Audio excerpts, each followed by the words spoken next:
Hello kitties, Radhe Radhe. Welcome back to the class. I am Kritika और आज हम इस वीडियो में देखेंगे क्वेश्चन नंबर 2। देखते हैं क्या बोल रहा है। Area of rectangular plot is 528 meter square. The length of the plot is one more than twice its breadth. Area of हमें क्या निकालना है? We need to find out the length and breadth of the plot. हमें कोई value नहीं निकालनी x और Y की, सिर्फ ज़रूरत है लेंथ और ब्रेथ निकालने के लिए हमको वैल्यूज़ की। तो हम कैसे करेंगे वैल्यूज़ निकालने के लिए? कैसे इसकी वैल्यूज़ निकालेंगे तो वो हम देखेंगे।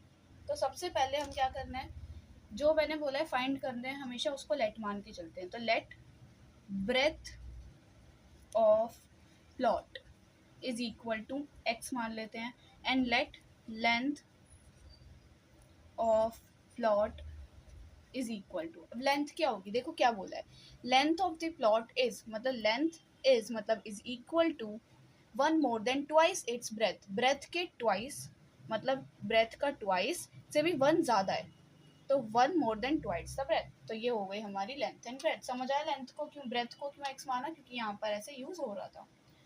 नेक्स्ट देखते हैं अकॉर्डिंग टू क्वेश्चन क्या बोला है। एरिया जो होता है वो क्या होता है? L into B. तो क्या हो जाएगा? X into 2x+1। ये हो जाएगा हमारा एरिया। अब देखते हैं एरिया क्या दिया है। एरिया हमें गिवन है 528 इज इक्वल टू, अब इसे मल्टीप्लाई करेंगे 2x² प्लस एक्स। अब इसे कैसे करेंगे? 2x² प्लस एक्स और हम इसको उधर ले जाएंगे तो -528। इसे इधर ले आए, माइनस का हो गया, is equal to 0।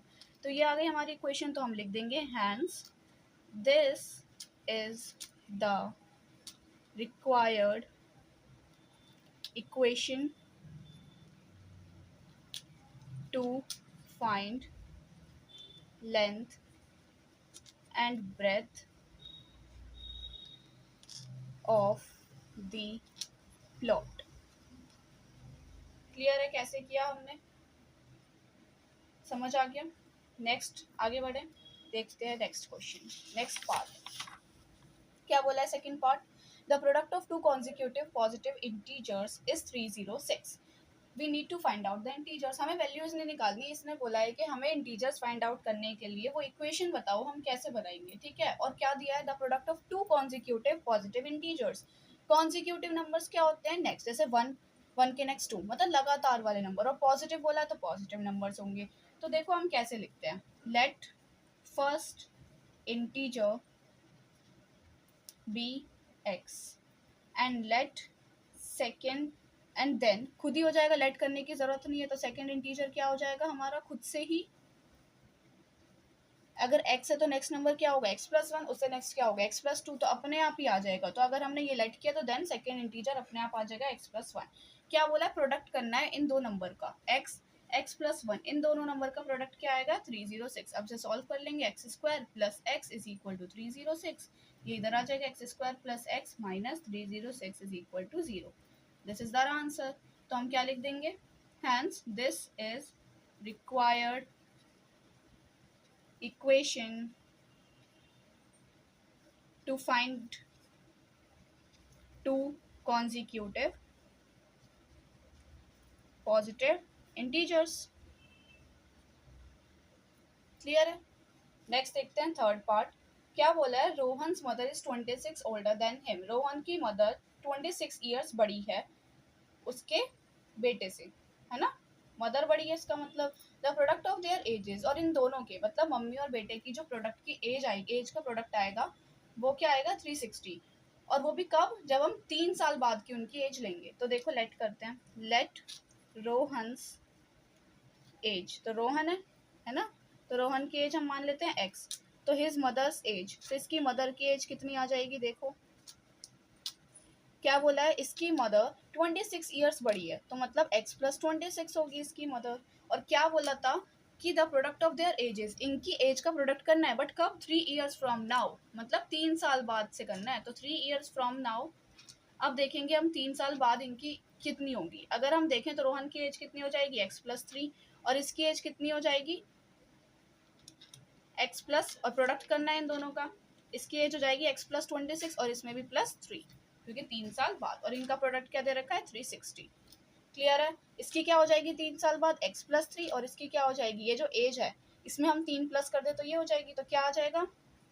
x plus 3 और यहाँ से x plus 29 is equal to 360।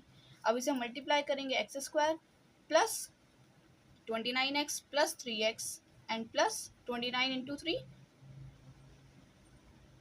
9 3 are 27, 3 2 are 6, 7 8, 87 is equal to 360। Clear है। अब देखो क्या हो जाएगा, एक्स स्क्वायर प्लस, कुछ गड़बड़ तो नहीं हुई ना, एक second, x square plus 29x आना था यहाँ, X square plus 29x plus 3x and then ये, तो 29 प्लस 3 कितना होता है 32x, और ये जो है हमारा 87 माइनस 360 क्या हो जाएगा, ये उधर जाके 360 माइनस 87 क्या हो जाएगा, X square plus 32x is equal to, से माइनस करेंगे तो क्या आएगा हमारा, इसको माइनस करके आएगा 273, तो रख देंगे 273 और क्या हो जाएगा फिर एक्स स्क्वायर प्लस 32x और ये 273 इधर आकर माइनस इज इक्वल टू 0। तो ये हो गई हमारी रिक्वायर्ड इक्वेशन। समझ आ गई, तो हम क्या लिख देंगे कि this is our required equation. Okay, next चलते हैं अपने फोर्थ पार्ट पे। फोर्थ पार्ट क्या बोल रहा है, a train travels a distance of 480 kilometre at a uniform speed, मतलब 480 किलोमीटर यूनिफॉर्म स्पीड वो चल रहा है, नॉर्मल स्पीड बिल्कुल सेम हर बार, कितने चल रहा है 480 किलोमीटर, डिस्टेंस दे रखा है, ठीक है। इफ द स्पीड, अगर हम 8 किलोमीटर कम कर दें उसकी स्पीड, तो कितना टाइम लग रहा है उसको, 3 घंटे लग रहे हैं वही सेम डिस्टेंस कवर करने के लिए। हमें फाइंड आउट करनी है स्पीड ऑफ द ट्रेन, तो कैसे करते हैं, जो चीज़ फाइंड आउट करने के लिए बोलिए उसको लेट कर लेते हैं, लेट स्पीड ऑफ ट्रेन कितना हो जाएगा, स्पीड ऑफ ट्रेन हमारा is equal to x kilometre per hour. Distance कितना दिया है देखो, डिस्टेंस है 480 किलोमीटर, टाइम कितना लग रहा है, टाइम इन नॉर्मल स्पीड में, जो अभी कब नहीं करी ना उसकी स्पीड, नॉर्मल स्पीड में कितना टाइम लग रहा है 480, क्या होता है speed is equal to distance upon में टाइम, इतने किलोमीटर पर आवर लगे, इतना आवर लगेगा, इतना टाइम लग रहा है उसको, ठीक है। अब टाइम तब निकालेंगे जब उसकी स्पीड, क्या बोला, जब उसकी speed 8 kilometre per our less हो जाती है तो कितना टाइम लगेगा, देखो डिस्टेंस तो वही सेम है, बोला है ना सेम डिस्टेंस, तो डिस्टेंस अपॉन टाइम, और टाइम कितना हो जाएगा x माइनस 8। समझ आ गई बात, टाइम कैसे निकालेंगे, देखो स्पीड होता है डिस्टेंस अपॉन में टाइम, तो डिस्टेंस अब हमें निकालना है टाइम, तो टाइम कैसे आएगा, डिस्टेंस अपॉन में स्पीड, तो डिस्टेंस कितना था 480 और स्पीड कितनी ली थी x। सेम यहाँ पे अगर हम 8 किलोमीटर पर आवर स्पीड हम उसकी कम कर देंगे तो क्या हो जाएगी 480 डिस्टेंस और टाइम कितना, और स्पीड कितनी हो जाएगी x माइनस 8, क्योंकि हमने स्पीड में वो 8 लेस किया है। क्लियर है, ये चीज़ आ गई। क्या बोला है, उसे टोटल टाइम लग रहा है 3 घंटे, तो क्या करेंगे 480 अपॉन x माइनस 8, ठीक है। अगर हम इनका डिफरेंस देखें तो यही पूरा कवर करने में इसको 3 घंटे लग रहे हैं, ठीक है। समझ आ गई बात, इसी पूरे डिस्टेंस को कवर करने के लिए वो 3 घंटे ले रही है। अब इसे सॉल्व कर देंगे, कैसे करेंगे, नीचे का एलसीएम लेंगे x माइनस 8, ऊपर लेंगे 480x और इधर करेंगे तो क्या आ जाएगा 480x माइनस, और इनको मल्टीप्लाई करके 3640 इज इक्वल टू 3। 480x देखो तो कैंसिल ही हो गया, 480 से 480 क्या बचा, सिर्फ माइनस 3640, और ये उधर ले जाएं तो क्या हो जाएगा X square and minus 8x, तो क्या हो जाएगा minus 3640 is equal to 3x square minus 24x। Clear है, और देखो यहाँ पे तो प्लस आना था ना, x की मल्टीप्लाई इससे और माइनस माइनस प्लस। क्लियर है, ये आ गया। अब इसको कैसे रखेंगे, 3x square minus 24x and minus 3640। Clear है, आ गया समझ, इज इक्वल टू 0। बस यही क्या हो जाएगी हमारी रिक्वायर्ड इक्वेशन। क्लियर है, तो यही था आपके क्वेश्चन नंबर 2। इससे आगे देखेंगे नेक्स्ट वीडियो में। कोई भी डाउट होता है तो आप मुझे कमेंट सेक्शन में बता सकते हैं।